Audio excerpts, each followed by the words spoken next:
नमस्कार स्टूडेंट, विकास स्टडी में आपका स्वागत है। जैसा कि दोस्तों मैं भारतीय राज्य व्यवस्था का पहला वीडियो बनाया था और पहला वीडियो में मैंने जो है कुछ ऐसे फैक्ट थे जो मैंने आपके साथ शेयर किया था और नोट डाउन भी करवाया था। उसके कुछ ऐसे जो है फैक्ट अभी बच गए हैं जो काफ़ी एग्जाम के पॉइंट ऑफ व्यू से काफ़ी इम्पॉर्टेंट है। उसको आप जो है पढ़िए और थोड़ा अगर ऐसा तो अगर उसको आप नोट डाउन कर देते हैं अपने बुक में, नोट डाउन कर काफ़ी अच्छा होगा। आपके आपके पास एक नोट बन जाएगा जो है, जो एग्ज़ाम के पर्पज़ से एग्ज़ाम जब समय आएगा तो आप उसको एक बार सिर्फ अध्ययन कर देंगे, जो है देख लेंगे, आप काफ़ी जो है आपको जो है क्वेश्चन मिल जाएंगे जो है। तो संविधान सभा के पार्ट 2 है। तो हम जैसा कि पहले वीडियो में बताए थे कि भारतीय संविधान का निर्माण करने के लिए बहुत सारी समितियां बनी थी, जिसमें से कि कुछ समितियां बड़ी थी, कुछ समितियां छोटी थी, जिसमें प्रमुख 8 समितियां थीं। 8 समितियों में सबसे प्रमुख समिति जो है प्रारूप समिति थी, जिसके अध्यक्ष डॉक्टर B.R. अम्बेडकर थे, जिसके 7 सदस्य हैं, जिसकी 7 सदस्य थे। और उसके बाद वीडियो को आगे हम थोड़ा इसको जो है आगे बढ़ाते हैं और और उसके बारे में चर्चा करते हैं। और इसमें संविधान सभा के भाग 2 में दूसरा फैक्ट है, दूसरा इसको नोट डाउन करिएगा। संविधान सभा में संविधान निर्माण में कुल 3 वाचन हुए थे। संविधान का जब निर्माण हो रहा था तो उसमें कई संविधान सभा में जो है जितने भी जो है समितियों के जो अध्यक्ष थे वो हमेशा जो है प्रारूप समिति पर संविधान कैसे निर्माण होता उसमें बैठकें होती रहती थी और वाचन होता रहता था। तो भारतीय संविधान के पूरी तरह से निर्माण करने में 3 वाचन हुए थे। प्रथम वाचन 4 नवंबर 1948 से 9 नवंबर 1948 तक प्रथम वाचन। द्वितीय वाचन 15 नवंबर 1948 से 17 अक्टूबर 1949 तक द्वितीय वाचन। तृतीय वाचन 19 नवंबर 1949 से 26 नवंबर 1949 तक। तो हमारा भारतीय संविधान 3 वाचन में पूरा हुआ और भारतीय संविधान शुरू हुआ 4 नवंबर से और जाकर पूरी तरह से भारतीय संविधान का निर्माण 26 नवंबर 1949 को पूर्ण हो गया। हमारा भारतीय संविधान 26 नवंबर 1949 को पूर्ण हो गया। भारतीय संविधान हमारा पूर्ण हो गया 26 नवंबर 1949 को। फिर अगला संविधान को संविधान सभा में 26 नवंबर 1949 को पारित कर घोषित कर दिया गया। हमारे भारतीय संविधान जब निर्माण हो गया तो उसको जो है संविधान सभा में उस भारतीय संविधान को संविधान सभा में 26 नवंबर 1949 को पारित कर दिया गया। जानते हैं कोई भी कॉन्स्टिट्यूशन होता है, कोई भी नियम होता है तो उसको संविधान सभा में, जैसे इस समय वर्तमान में पार्लियामेंट में कोई भी अधिनियम या कोई भी कानून बनता है तो उसको पारित किया जाता था। उसी तरह जो है उस संविधान सभा में, जैसे इस समय आप जो है पार्लियामेंट या संसद कह रहे हैं, उसी का पार्लियामेंट के ही तर्ज पर जो है उस समय जो संविधान सभा थी, संविधान सभा को ही पार्लियामेंट कहा जाता था। तो संविधान सभा में जब भारतीय संविधान का जो निर्माण हो गया तो भारतीय संविधान का निर्माण होने के बाद पार्लियामेंट से उसको पास कराया गया, तो पारित करके घोषित कर दिया गया। फिर 26 नवंबर 1949 का उल्लेख उस दिन के रूप में किया गया जिस दिन भारत के लोगों ने सभा में संविधान को अपनाया, लागू किया एवं स्वयं को संविधान को सौंपा। जब भारतीय संविधान का निर्माण हो गया तो स्वयं को लागू किया और अपने आप को संविधान की सौंपा, जबकि संविधान को अपने आप को सौंप दिया। इसका अर्थ एक होता है कि हमारे भारतीय संविधान का जब निर्माण हो गया, जितने भी हमारे जो है राष्ट्र है और राष्ट्र में रहने वाले जो है व्यक्ति हैं, राज्य है और भूभाग में रहने वाले व्यक्ति और भारतीय संविधान के प्रति समर्पित है। भारतीय संविधान के जितने भी नियम कानून है उस व्यक्ति और भूभाग पर लागू होते हैं। वही बात करेंगे। अब संविधान को अपनाया गया, लागू किया एवं स्वयं को संविधान को सौंपा। मैंने संविधान सभा में जितने भी सदस्य अपने आप को संविधान सभा को सौंपे। फिर अगला 26 नवंबर 1949 को अपनाए गए संविधान में प्रस्तावना 395 अनुच्छेद, 12 अनुसूचियां एवं 22 भाग थे। जब भारतीय संविधान सर्वप्रथम जब निर्माण हुआ तो उस समय मूल रूप से, अगर एग्जाम में पूछेगा कि मूल रूप से भारतीय संविधान में कितने अनुच्छेद हैं, कितनी अनुसूचियां हैं मूल रूप से, तो आप बताएंगे हमारे भारतीय संविधान में मूल रूप से, इसको नोट कर लीजिएगा, मूल रूप से प्रस्तावना प्लस जो है 395 अनुच्छेद, 12 अनुसूचियां एवं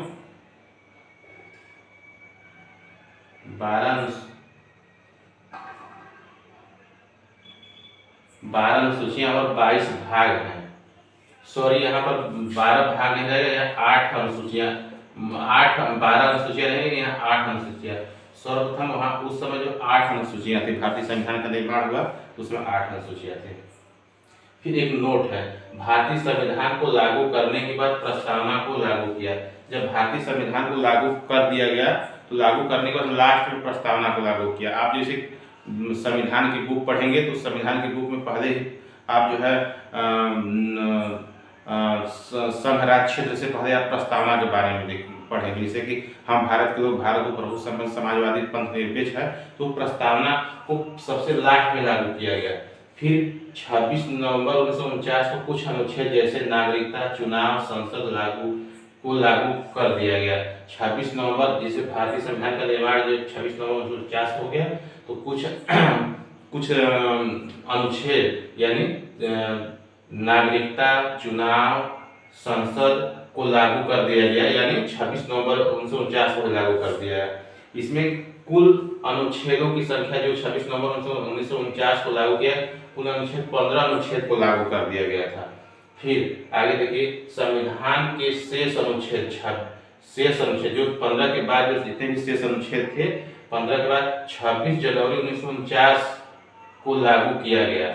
इस दिन को संविधान की शुरुआत के रूप में देखा जाता है और इसे गणतंत्र के रूप में भी मनाया जाता है। जब भारतीय संविधान को जो है भारतीय संविधान को पूर्ण रूप से 26 जनवरी 1950 को लागू किया गया।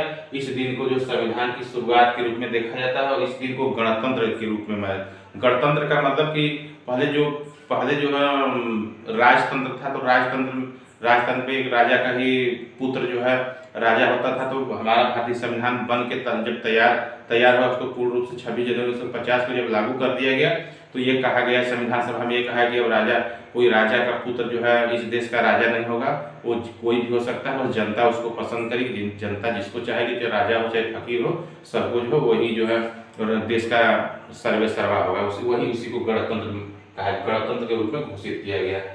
फिर 31 दिसंबर 1929 को भारतीय राष्ट्रीय कांग्रेस का अधिवेशन लाहौर में हुआ। इस दिन को मध्यरात्रि के रावी नदी के तट पर भारतीय स्वतंत्रता का तिरंगा फहराया गया। 31 दिसंबर 1930 को भारतीय राष्ट्रीय कांग्रेस का एक अधिवेशन हुआ। जब राष्ट्रीय आंदोलन चल रहा था तो 31 जनवरी दिसंबर 1929 को पंडित जवाहरलाल नेहरू ने रावी नदी के तट पर अर्धरात्रि में रावी नदी के तट पर भारतीय तिरंगे को फहराया और देश को आज़ाद करने का आह्वान किया। देश को आह्वान करने का आह्वान किया। फिर उसी के तर्ज पर 26 जनवरी 1930 को पूरे राष्ट्र में तिरंगा फहराया गया और स्वतंत्रता दिवस मनाया गया। फिर उसी जो है जब पंडित जवाहरलाल नेहरू जब मध्यरात्रि को जब तिरंगा फहराए और राष्ट्र स्वतंत्र भारत का आह्वान किए, उसी के ठीक कुछ दिनों बाद यानी 26 जनवरी 1930 को पूरे राष्ट्र में तिरंगा फहराया गया और स्वतंत्रता दिवस मनाया गया। इसलिए 26 जनवरी 1949 को संविधान निर्माण हो जाने के बाद भी, जब 26 नवंबर 1949 को संविधान निर्माण हो जाने के बाद भी संविधान को 26 जनवरी 1950 को पूर्ण रूप से लागू, इसलिए 26 जनवरी 1950 को पूर्ण रूप से, यानी हमारा भारतीय संविधान पूर्ण रूप से बनकर तैयार हो गया था जो है 26 जनवरी 1949 को, लेकिन जो है 26 जनवरी का इंतजार किया जा रहा था। जब 26 जनवरी का इंतजार किया जा रहा था, क्योंकि 26 जनवरी को राष्ट्रीय आंदोलन के समय जो है स्वतंत्रता दिवस मनाया गया था। तो जब 26 जनवरी 1950 आया तो पूर्ण रूप से इसको संविधान को लागू कर, जितने भी अनुच्छेद लागू कर दिए गए थे। फिर कुछ फैक्ट है। वर्तमान में भारतीय संविधान में कुल अनुच्छेदों की संख्या 465 है। वर्तमान में भारतीय संविधान में अनुच्छेदों की संख्या 465 है। वर्तमान में कुल अनुसूचियों की संख्या 12 है। वर्तमान में कुल भाग 26 है। भारतीय संविधान में 22 जुलाई 1947 को राष्ट्रीय ध्वज को अपनाया गया। जो हमारे देश का राष्ट्रीय ध्वज है उसको जो है 22 जुलाई 1947 को अपनाया गया। पहले भारतीय ध्वज को अपनाया गया, फिर 24 जनवरी 1950 को राष्ट्रीय गीत को अपनाया गया। फिर देश 26 जनवरी पर पूर्ण रूप से जो है गणतंत्र होने से पहले जो है 24 जनवरी 1950 को डॉक्टर राजेंद्र प्रसाद को भारत का राष्ट्रपति चुना गया। भारत का राष्ट्रपति 2 दिन पहले, गणतंत्र दिवस से पहले ही 24 जनवरी को ही 1950 को ही डॉक्टर राजेंद्र प्रसाद को चुन लिया गया राष्ट्रपति। फिर संविधान सभा का जब निर्माण हो रहा था तो उस समय जो है महिलाओं की संख्या बहुत कम थी। जो एक संख्या में है, भारतीय संविधान सभा में महिलाओं की संख्या 15 थी। ऐसे तो कहा जाता है कि महिलाओं की संख्या बहुत कम थी, लेकिन उस समय जब संविधान सभा का निर्माण हो रहा था उस समय तो ऐसा कह सकते हैं कि ठीक ठाक ही 15 थी, तो बहुत ही थी जो है, क्योंकि महिलाओं की स्थिति वहाँ पर बहुत दयनीय, शिक्षा का अभाव था। तो आज तो काफ़ी जो महिलाओं को आगे बढ़ाया जा रहा है और महिला सशक्तिकरण का जो है बहुत जोर शोर से जो है नारा दिया जा रहा है। तो दोस्तों, ये संविधान सभा के बारे में जितने भी फैक्ट हम आप लोगों को नोट करा दिए हैं। अब अगले वीडियो में हम आप लोगों को संविधान का अगला प्रारूप बनाएंगे और आप आगे का लेक्चर प्रस्तावना होगा, उसके बारे में चैनल को लाइक करिए, सब्सक्राइब करिए और शेयर करिए। धन्यवाद।